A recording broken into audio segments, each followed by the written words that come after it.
Welcome to my YouTube channel online learning with Riju. তো তোমরা already জানো যে আমার এই চ্যানেলে কিন্তু সমস্ত গুরুত্বপূর্ণ খবরগুলি সবার আগে আসে।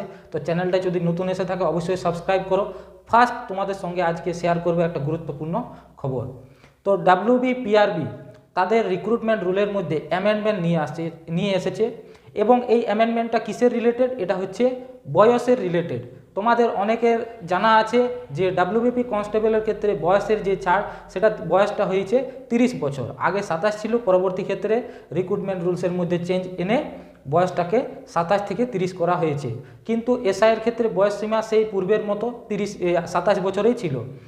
তো অনেক ক্যান্ডিডেটরা এই সংক্রান্ত ডেপুটেশন ডাব্লিউবিপিআরবি অফিসে দিয়েছিল এবং ডাব্লিউবিপিআরবি তাদের ডেপুটেশন এবং বিভিন্ন জায়গা থেকে তাদের ফিডব্যাক নিয়ে তাদের রিক্রুটমেন্ট রুলের মধ্যে চেঞ্জ এনেছে। ডাব্লিউবিপি এসআইয়ের ক্ষেত্রে বয়স সীমাটা বর্তমান যা নিয়ম হচ্ছে সেটা 30 বছর করা হচ্ছে এবং এই বয়সের যে ক্যালকুলেশনটা সেটা হবে যে রিক্রুটমেন্ট হবে যে বছর সেই বছরের জানুয়ারি মাস থেকে। অর্থাৎ যদি আমরা হিসাব করি এই 529 জন যে ভ্যাকেন্সি 529টার মতো এসআই যে ভ্যাকেন্সি বার হবে সেক্ষেত্রে 1/1/2024 হবে কিন্তু তার ক্যালকুলেটিং ইয়ার। ক্যালকুলেট করার জন্য 1/1/2024 যাদের বয়স 30-এর নিচে তারা অবশ্যই অ্যাপ্লাই করতে পারবে। তো বয়সটা কিন্তু 30 বছর করে দিল এবং বয়স সীমাটাও 1/1/2024 নিরিখে এই বছর ক্যালকুলেশন করা হবে। এরপর যে ব্যাপারটা বলা ছিল যে বিভিন্ন রকম যে পরীক্ষার নোটিফিকেশান, সেই নোটিফিকেশানগুলো সামনে আরও আসবে।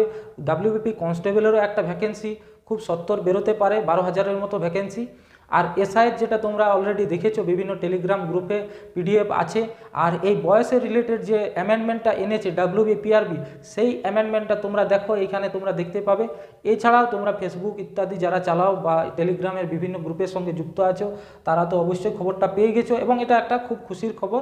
যদিও কম্পিটিশনটা একটু বেড়ে যাবে কারণ 30 বছর বয়স পর্যন্ত ক্যান্ডিডেটদের ছাড় দিলে কম্পিটিশনটা স্বাভাবিকভাবেই বাড়বে। তো এই দাবিটা কিন্তু ন্যায্য দাবি ছিল, কারণ কনস্টেবলের ক্ষেত্রে যেখানে 30 বছর বয়স সেখানে এসআইদের বয়স কেন 27 করা হবে?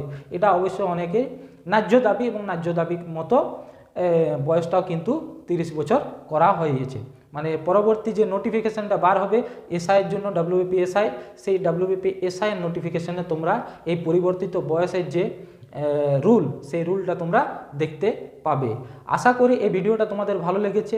যদি চ্যানেলে নতুন এসে থাকো অবশ্যই চ্যানেলটা সাবস্ক্রাইব করো, সাথে নোটিফিকেশনের বেল আইকনটা প্রেস করো পরবর্তী ভিডিও পাওয়ার জন্য।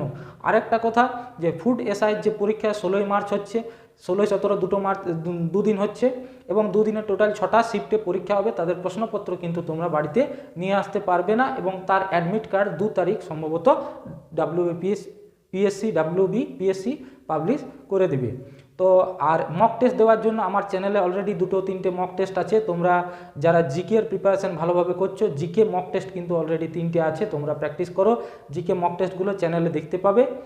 আর চ্যানেলে নতুন এসে থাকলে অবশ্যই সাবস্ক্রাইব করো এবং তোমাদের সাথে এটাই বলার ছিল যে প্রিপারেশন কিন্তু কমপ্লিটলি করো।